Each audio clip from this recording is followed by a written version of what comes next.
On today's Success or Excuses podcast, we have Andrew Gilmour. Welcome, Andrew. Thanks very much, James. Thanks for having me. Listen, why don't you tell our viewers who Andrew Gilmour is, a little bit about yourself? How long have we got? About 45 minutes.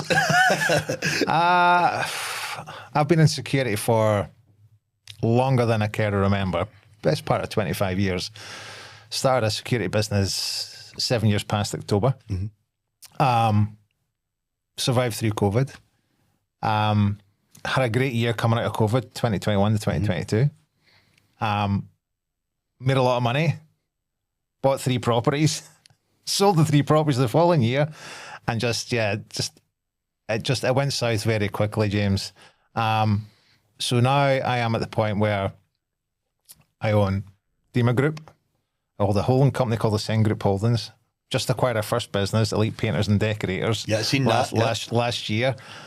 Sounds amazing, but man, it is tough going. So my mindset just now is I am very acquisitive. So I have 3 live acquisitions, just moved to lawyers as well. So in terms of who I am, I'm a ball of fire sometimes, honestly. I am a ball of fire. And when I chat to my team and I come in, like I have this, I think I watched Chris Peace. I don't know if he was on your podcast, yes. Chris Peace. Yeah. So he had this terminology. We come in and kind of just drop a grenade. I do that daily with the team. So they're fully aware of where I'm trying to go. See, I'm quite an acquisitive-minded individual. That's who I am. So the question always is this, right? And I ask this for a personal point of view as well, is why did you get into business? What was that trigger? Because it's tough. It's a really, and we will talk about how tough a gig it is. Yeah. Why? What was the triggering point to, I'm going to do this for myself? I mean, what I'm doing just now, I had this idea about. I mean, I'm 50, so I had this. I know you're thinking I look younger. I look younger. You don't have to say it. It's good feeling good. This is bad. You're actually no. But I had this. What I'm doing just now, I had this idea 20 years ago. And it's funny how the universe works, But I had this idea, of having, kind of like a top company, so a holding company, and then all these different companies underneath. But I never back then when I was 30, I didn't have the acumen. I didn't really know what I was doing. I was still working in security. I was an ops manager at the time. But I always had this kind of idea to that's what I wanted to do. 20 years later, I'm doing that. So I'm getting in the business. I don't know. When you work for yourself and you have that drive, it's just what you want to do. And you just go ahead and do it. There's something inside you. The way business owners are built, it's hard to describe. But there's something inside you. You just want to work for yourself and be the captain of your own ship, essentially. And that ship never stops. That ship never bloody stops. So that's where I'm going to go next. I'm going to go, what's it really like to be a business entrepreneur? Because I always say this, right? Before we answer the question, I always say that starting a business and running a business is one of the hardest things you'll ever do in your life. It's also one of the most rewarding, personally rewarding things. Not always financially rewarding, but definitely personally rewarding, because the journey, you're constantly learning. I don't think there's a day that I'm not learning. So on that note, so people are listening to this and they're thinking maybe they're in business or they're struggling, or what's that really like to be a business owner?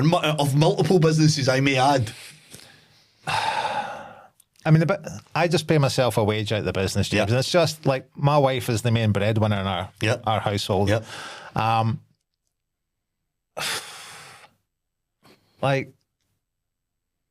So what was the question again? So the question is... This will probably happen quite a lot, by the way. By the way, I'll probably drift. This is the beauty of this podcast. We don't care where it goes, right? It's just... It's all about the mindset, right? It's about... We can tell ourselves a story, right? I will get back to the question. We can tell ourselves this story, or we can tell ourselves that story. Now, in your mind, they're both correct. It's just, is it the right path or is it the wrong path? And I always, the whole thing came about as I wrote a book. And when I was writing a book called Success or Excuses, and I wrote a book and it was my journey in life, and it's all the negative, we'll call it, paths that I've took in life, but how I've been able to turn it around. And it's all mindset. So the question was, what's it really like being in business? I mean, somebody's listening. We got a lot of entrepreneurs listening, particularly people maybe just in business a few years. What's it really like? Because for me, it's 7 days a week. So, again, talking about business owners, you never switch off. Yeah. Your mind's always thinking about something, and it's this. The difficult thing for any business owner, I think, for me especially, is being present. And I'm on my second marriage, James, and I've got another young family again, so that for me as a business owner, that's the challenge. However, the reason I got into business and why I like business now is the flexibility.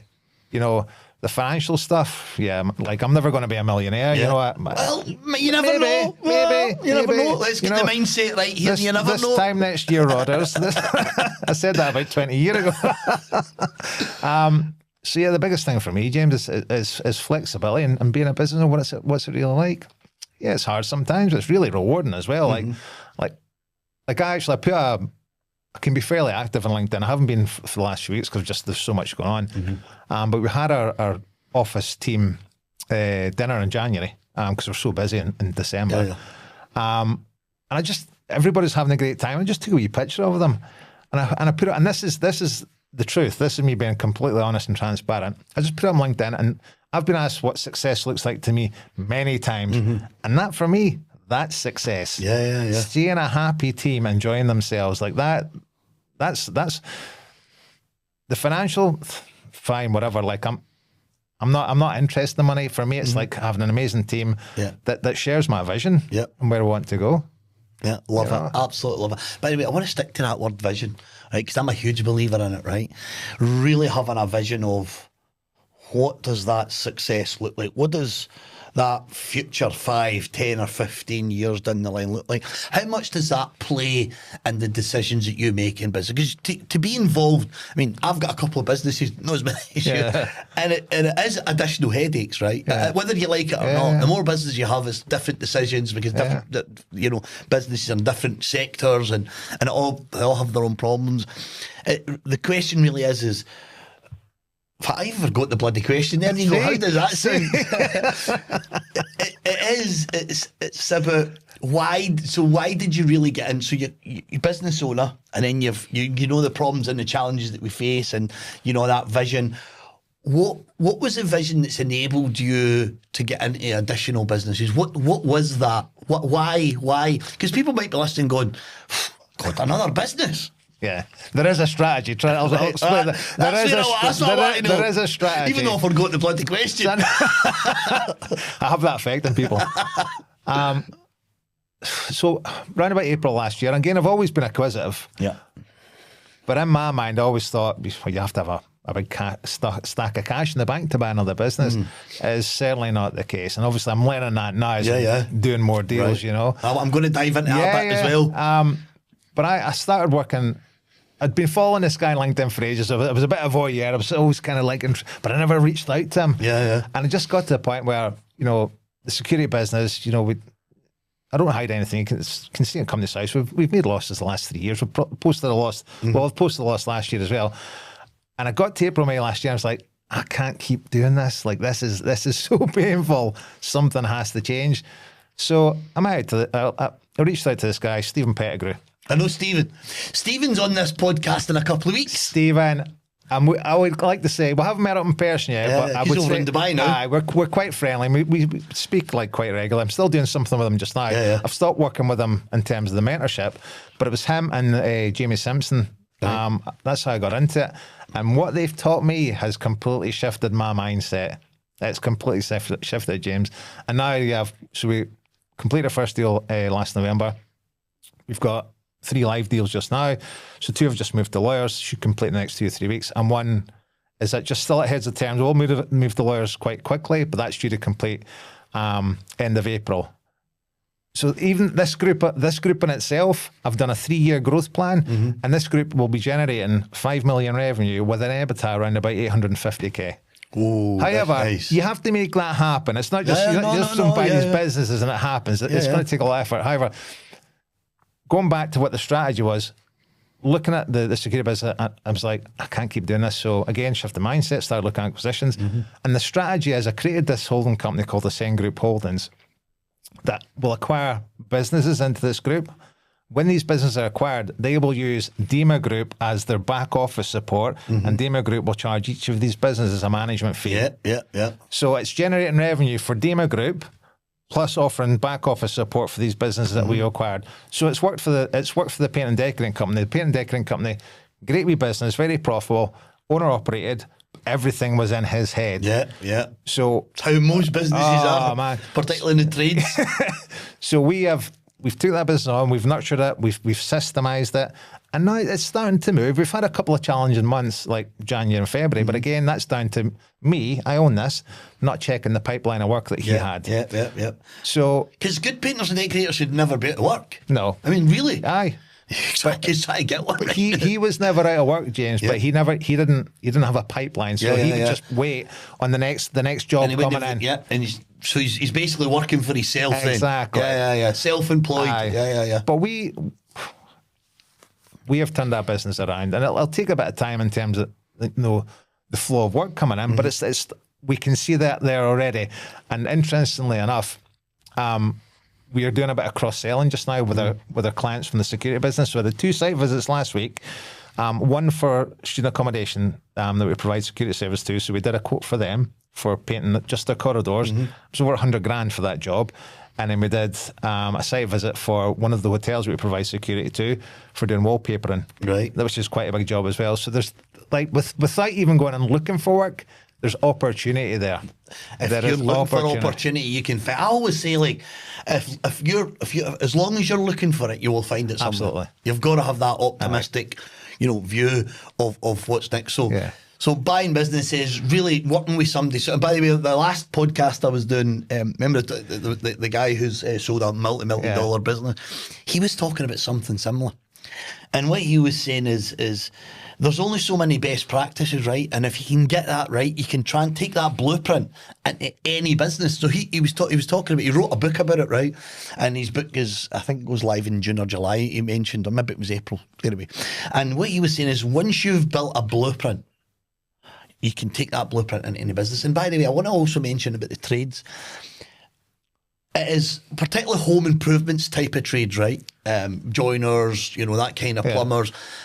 Painters and decorators should never be out of work nowadays, because it is so, like, for example, a real example of mine is when we had the bad winds, that was 5 weeks ago, one of the plastic covers on the roof, soffit thing that covers the corners, blew off. Phoned 4 or 5 roofers. One guy, I'm not going to mention names, I'll come out, I'll be out before Thursday. Never turned up. The following week I sent my message, "Hey mate, what happened? You're supposed to come out." "Oh, I'm on holiday." "I know, but you said you would come out." No, I'll come out next week." Never turned up. The rest of the numbers never even got back to me. So I've got 6 different companies, left the messages, sent text messages. Only one guy got back and then never turned up. And I'm like, what the hell's got? I've now got a company coming out, but again, they're not here yet. They said, "Look, it's going to have to wait till we've got a break in our schedule." And I'm thinking, you should never, if that's the demand, and if you're out there and looking, you will find it. And by the way, the also good point of that is I always talk about pricing it, right? If you are struggling with cash flow, then you're pricing your work wrong. End of. Are you going to do a good job? Are you going to be on time? Then you pay a premium. Do you know what I mean? Aye. And I've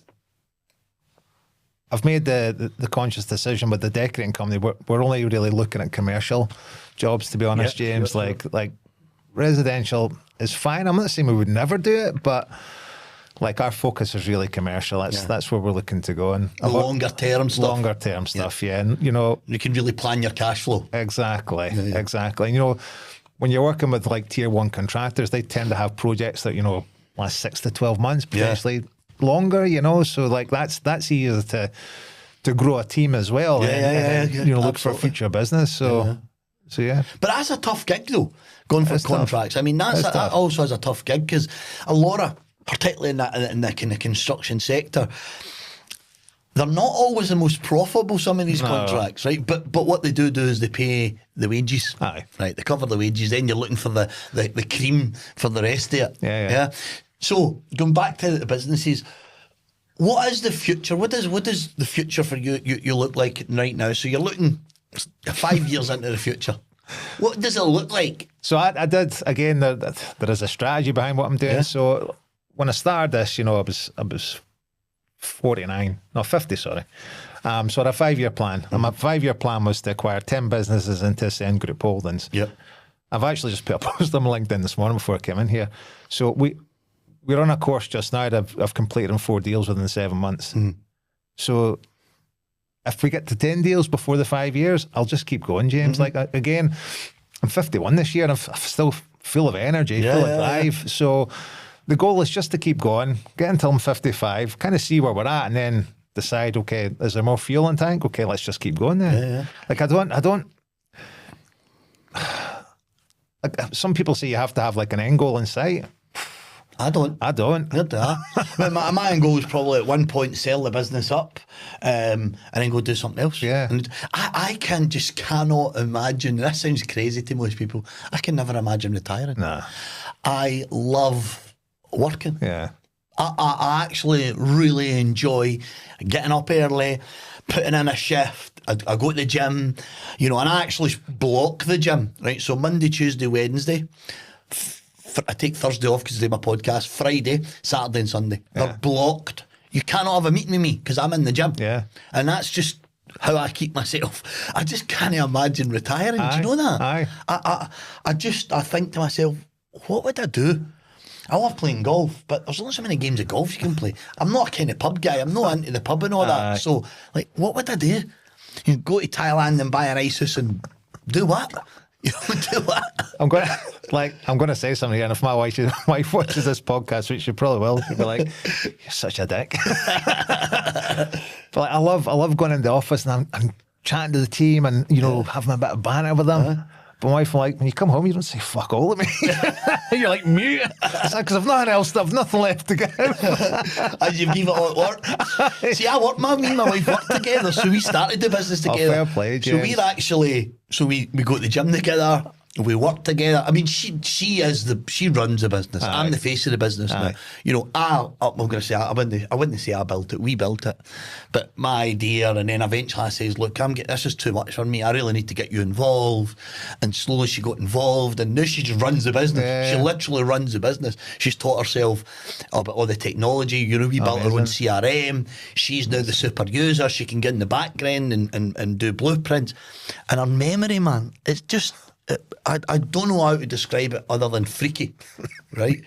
She can tell me a client from 9 years ago. She can say, oh, that's such and such for such and such. And I'll go, how the hell do you remember that? She can let, and she says, they were on such and such course, and then they did this. And I don't mean sitting in front of the CRM to check. Yeah. I mean, she can tell me. And I'm thinking, and I never knew that about her until we get into business. I met her when I used to work in the oil and gas sector, and she worked in the same company, and we met there. And I never knew that she was always really good at her job, but I never knew the kind of person that she was going to turn into be. Yeah. Like, she's just mind blown, man. It makes my life easy. It does. It makes my life easy. I want to go back to something else. I want to go back to multiple businesses and the EBITDA and how it all works, because there might be people thinking, why would you do that? Right, and because a lot of people don't understand what EBITDA is and why it's really important having a portfolio and a total EBITDA, 800, 900,000. Because if you go and then sell that portfolio, you're selling it for the times of that whole EBITDA, not that wee bit there. Go and talk us through that. I mean, again, why would anybody be insane enough to do more than one business? I mean, I know I've just said it previously, I'm the financials, like, it's not about them, and it really isn't about the money for me. But if you want, money's byproduct. That's what I was going to say. And my goal was always to build something amazing, and if you build something amazing, money will be a byproduct of that, James. So like, I'm like I had an alright life growing up. I didn't really want for anything. Mum and dad, they worked hard. But me too. Didn't want for anything. But like, I've got 5 kids now. Right, you know, okay. I want to be able. I want to be in a position where I can give them some money to go and buy a house. Yeah, yeah. Like, it's not about me. It's about my kids. Yeah, you know, yeah. because you get to a certain point in your life, and listen, we've got a nice house, drive an all right car, get 1 or 2 holidays a year. What more do you need when you get to a certain point in life? You know. But for me, it's about some sort of legacy. Yeah, I love it. That's what. And also maybe you're having... See, I always think, like, my daughter works for us as well. Now she works in my marketing department. She's 21. And I always think being a really good role model, letting them know that you can do anything. You just need to put your mind to it. Anything. That's it. You Anything. can literally achieve anything. Anything is possible. Yeah. Anything's... Again, you know, and kind of touching on that, like, in business, some people can do it all themselves, but you probably need most people probably need a little help along the way. 100%. And I've spent a lot of money on a business coach and obviously mentoring with Stephen and Jamie. Yeah. And where I am now, like, that wouldn't be possible without working with these people, Right. you know? Yeah. Absolutely. I'm a big believer in it, huge believer in, you know, continuous learning. I'm a huge audiobook and podcast. Almost every day in my life, other than the weekend generally, I'm listening to a podcast or an audiobook for an hour. Yeah.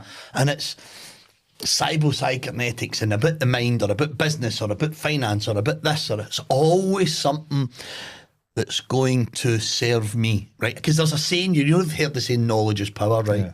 Well, I call bullshit in that, because knowledge is only power if you do something with the knowledge. Absolutely. And that's the kind of books that I focus on, the stuff that I know is going to continue to move the needle. Yeah. And I'm really interested, because I always, you know, I follow Stephen Pettigrew, and also he's coming on the podcast. Yeah. I think it's next week or the week after he's on the podcast. Oh, that's good. I'll meet up with him and he can buy me a few drinks. But I think it's virtual, so I'm not sure if he's going to be back or not, because of the whole flight scenario. So it might be a virtual podcast. Okay. It's supposed to be a live one, but it might be a virtual. And I always think, and if I've got another friend I know who does a podcast, and they're kind of into buying businesses as well. And I think it was through Stephen initially. They'd interviewed Stephen, and they're like, "Wow, that sounds really interesting."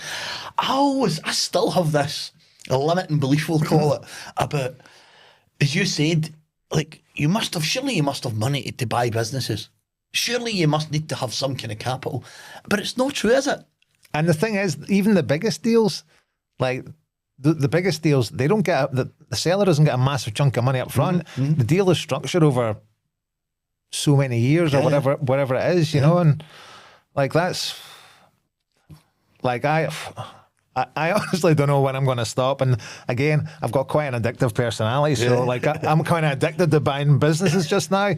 But I need to kind of check myself as well, James, because like I don't want to just be buying businesses for the sake of it. And when I did our first deal, like there was loads of activity going on, I was like, I was making offers all over the place. And I'm glad they didn't actually go over the line, because I'd been like, some of them were quite big deals. And I'd probably been at a point where I'm like, I don't know what I'm going to do here, because I'm actually out of my depth. No, I've got this business, I don't know what I'm going to do here. So the businesses we're kind of looking at, there's smaller businesses that we can acquire, and you know, there's real potential for growth in them as well. And again, when we're looking to buy a business, 2 things. They have to be profitable, even if it's just a wee bit, and they have to ultimately need to be scalable, because we can scale a business. I've done it with the security business. Okay, it's taken us 7 years, but you know, now I know what I know from doing that. I can scale a business a lot quicker. Listen, where are you? There's a wee accent every now and again I hear. I know there's an Edinburgh accent there, but there's something else, isn't there? What's the accent? Every now and again. It's funny. I didn't really know if the conversation got that way. So yeah, my mum's from Belfast. Right. My dad's Scottish. So my dad was... I knew. I thought there was a wee twinge in here. I wasn't born in Ireland. I was born in Edinburgh. My dad was in the forces. I actually lived in Northern Ireland from 2 until 13. Right, okay. But my brother and sister, they were born in Northern Ireland. Right. So yeah, I would go home. Like, I still call it home, but I would go home once a year, James. So yeah, I'm half Irish. I knew that. I'm thinking, I can hear an Edinburgh accent, right? And I'm thinking, definitely Edinburgh. And then every now and again, you get in this wee kind of Northern Irish thing, twang coming in. That's great. I'm sitting, I'm going, I hear an accent. You know, it's funny because like the team in the office. Were you in the army as well? Were you in the forces? No. I'm just thinking normally. Yeah, like I did couple of times I was close to going on, but I never happened, James. And you know, it was never a thing for me. I sometimes look back and thought, I wonder if, but it was never my. I never really floated my boat. I always think to myself, I'd have made a good soldier, and I'm like, fuck, I hate people telling me what to do. I've been a terrible soldier. That's exactly what I'm like. I think I'd be a brilliant. I don't know if I would do this. What? Why? So why? Excuse me. So half Irish. Half Irish. Wow. So next question, I want to kind of start looking at as we moving forward, and you know, there's going to be people listening to this, particularly maybe young entrepreneurs getting into business, and I always ask all my guests about their kind of top 3 pieces of advice, right? And so I want to know, what's your top 3 pieces of advice and why does it matter? I actually wrote them down so I didn't forget them. You bring your book, you go for it. So I want to know what your top 3 and why it matters. Why they're your bits of advice. The biggest one for me is, I'm getting better. I am getting better, but I used to be quite a reactive person. So the first one for me would be never make a decision in anger. Always take, because when you get in the business and if you're working with a team or whatever, there'll be something that happens that pisses you off. Every day. But never react there and then. Always take some time to think it over, look at both sides of the event, and then make a decision on it. Because I've made many decisions in anger over the years. It's just, when you're reflecting, you're like, I could have handled that a lot better, so. Love it. Absolutely. Well, why does that matter to you in business? That's a number one thing. Somebody's listening. Why does it matter to you that you really reflect first before you answer? Well, here's the thing. If somebody does something wrong and you can go through them for doing that, how are they going to feel about doing that? Absolutely. And are they going to come to you in the future if they have any problems again? Probably not. They're probably going to try and hide it, and that's not what you want. And again, hopefully my team would agree with this if you ever spoke to them. We are now at the point where I want everybody in our business to have a voice, have an opinion, not be scared to bring anything forward. If there's anything that's irking them, please come and say it so we can find a solution and fix it and move forward. Yeah. It's very important. So there's harmony in our office. Love it. Number two. Never wait to get into business. If you have an idea, just go for it. And again, I was thinking about this 20 years ago. Now, granted, I've had the security business for 7.5 years, but if I'd have been doing back then what I am now, man, I love to think what it would be. However, I never like to dwell in the past, but I could have been doing this 20 years ago. Yeah. I always say this, right? I always think about get into business. People wait and they wait for the right time. They wait for having the right financial back. They wait. Just fucking do it. Innit? Just go and do it, man. You're going to learn so much more. And if you get it wrong, so be it. What's going to happen? I have this thing, right? And this is probably one of the reasons, actually, one of the key reasons I decided to start my own business is I remember. And I was living in Dubai and had a beautiful house and a swimming pool and nice cars. And I had what most people would look at as a perfect lifestyle. Going on holidays, normally 3 or 4 holidays a year, all beautiful, nice holidays all over the world. And I remember sitting, and it was LinkedIn, right?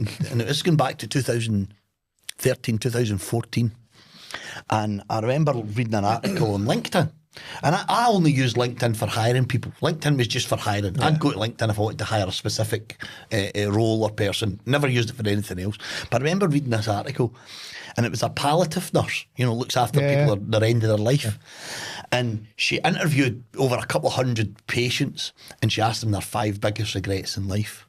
And the first biggest regret for most people was doing something in life that it wasn't true to them. It was just like, it's just a job, or I've got a mortgage and kids, so I don't have a choice.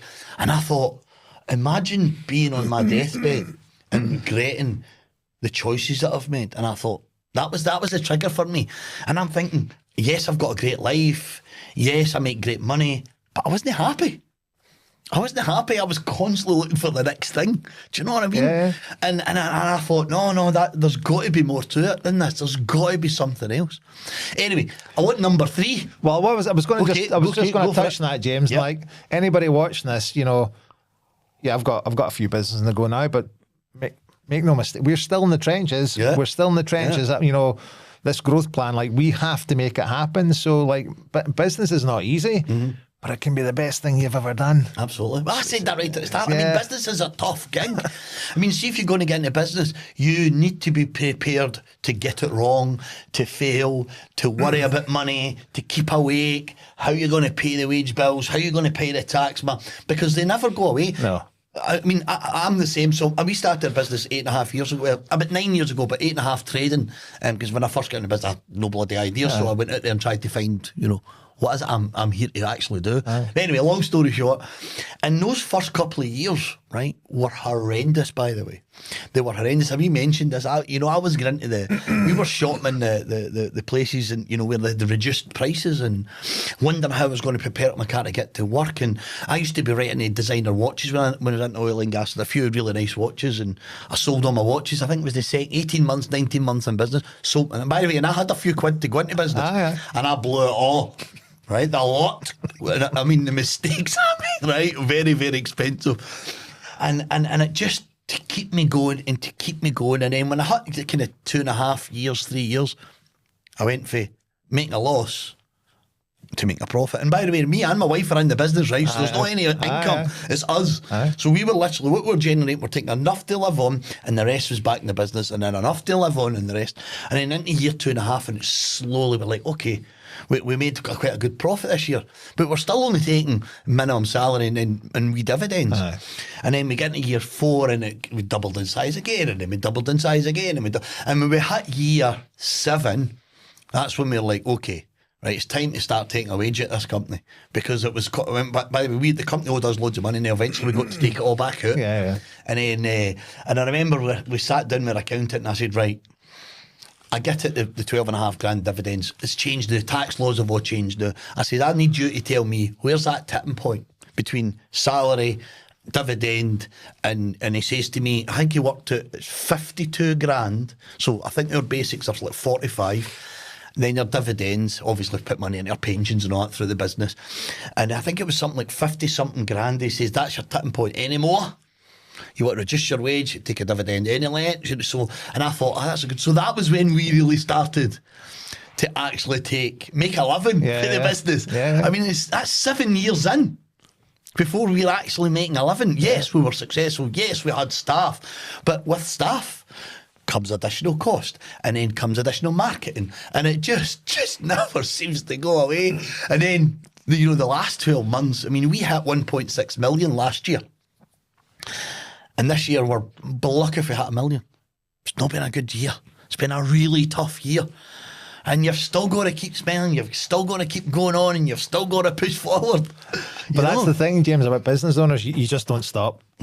You can't. It's like, I can't, like, you don't even think about it. You just keep going. Because you're like, I'm going to make this work.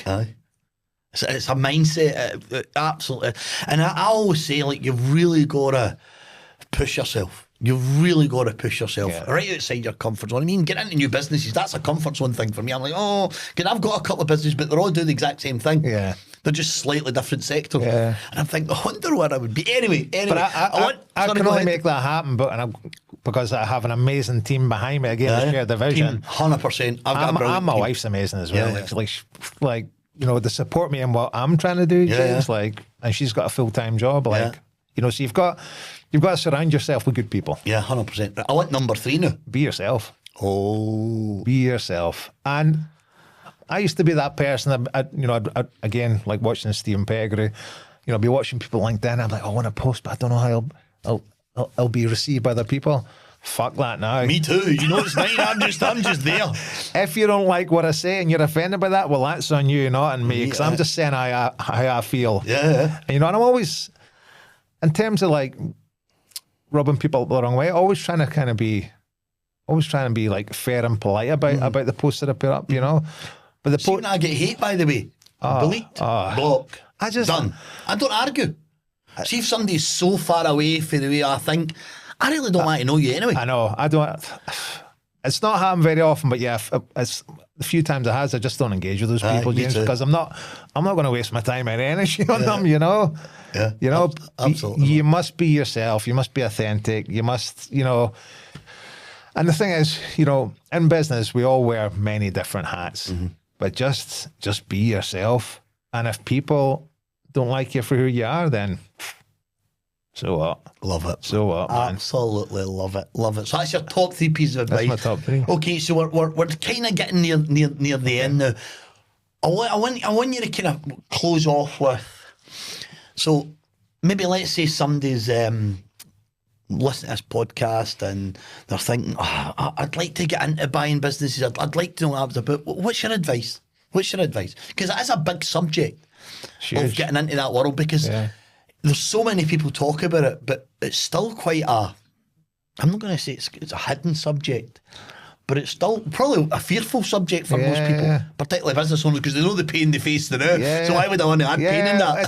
It's actually interesting to say that, because and I don't know if it's just because I'm working in the M&A space now, I see like a lot of posts now and a lot of people posting about it, you know, and offering advice, and just, so I don't know if like a lot of people are kind of starting to move towards that, because again, if you want to grow organically, it usually is quite tough and quite lengthy. Yeah. But if you want to, you know, get real growth, you have to be acquiring businesses. That's really it. So my first piece of advice would be probably get in touch with Stephen Pettigrew. Yeah. Like I love Stephen Pettigrew. Like he's a great guy. He's a great human being, James. And if you're a great human being, then I like doing business with you. You know. I don't want to go off the track here, but yeah, it's interesting because a guy who was actually in the same kind of workshop with me, with Stephen, he's starting to look at me. He just phoned me this morning about a deal he's working on. He was looking for some advice. I'm like, fuck, when did I become a mentor? So yeah, like if you're looking to do that, like work with somebody who's done it. Like you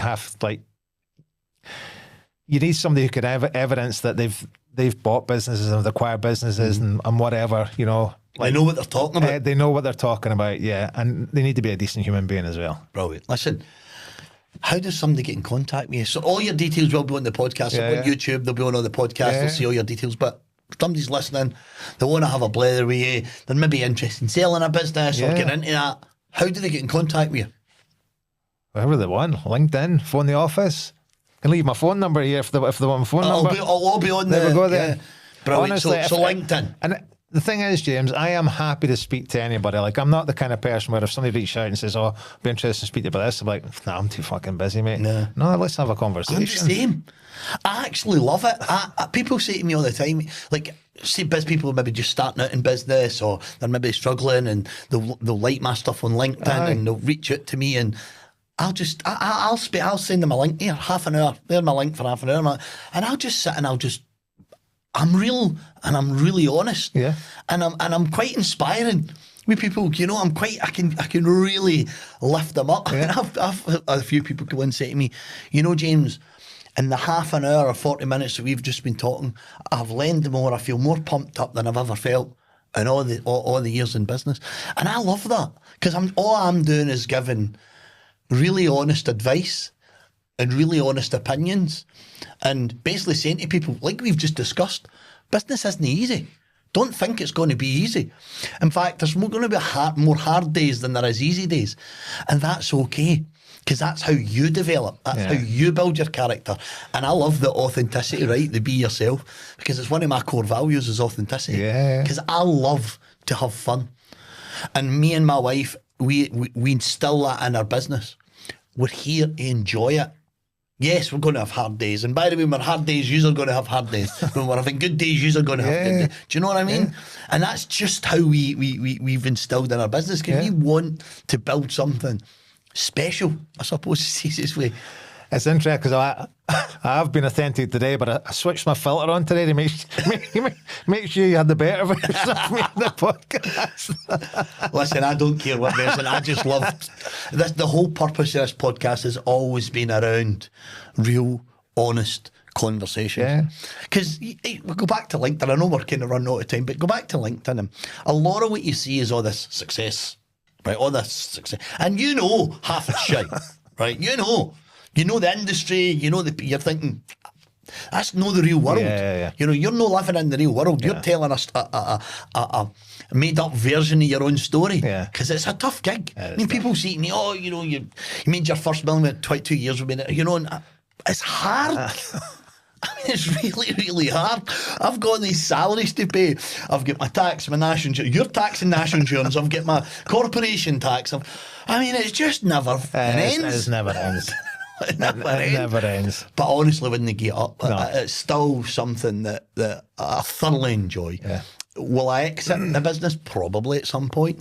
You know, I hand it to somebody else. It's maybe I've done enough. It's maybe handing it to you to take it to the next level. I mean, so I always think like this, right?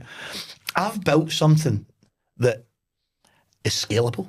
So, for example, CRM or coaching portal. I mean, we've got our own. Everything's IP. We own it. Do you know what I mean? And it's like somebody buying it. It's going to be like we've had a few conversations. They're like, wow. For a small business, that's fucking good stuff. Because I always, when I set the business up, the reason I never called it James Fleming, it was always with a view of one day having an exit. Always having one day having an exit. I mean, the amount of domains that I own that are all the Power Within this, the Power Within UK, they're all, I mean, I think I own 28 domains. Wow. You know, so that we really own the IP. We've IP'd our names, our course names, everything. Because I've always thought, imagine going in to buy a company and anybody can use your name. Then it's worthless, really. You know, if anybody can use your name or terminologies and I know I'm way off track. No, it's interesting because I've set up another company name and when we come off the podcast, I'll chat to you, but I don't want to give everything away in this podcast. I'm like, well, that's what he's up to. We're going to do that. But yeah, you always need to be looking forward, James, and doing everything to protect what you've got just now. Absolutely, man. Absolutely. Listen, it's been an absolute pleasure. Man. Thank you so much for coming along. It has been a brilliant conversation, and I knew it would be anyway. I definitely knew your character that we're going to have a great chat, and that's a wrap.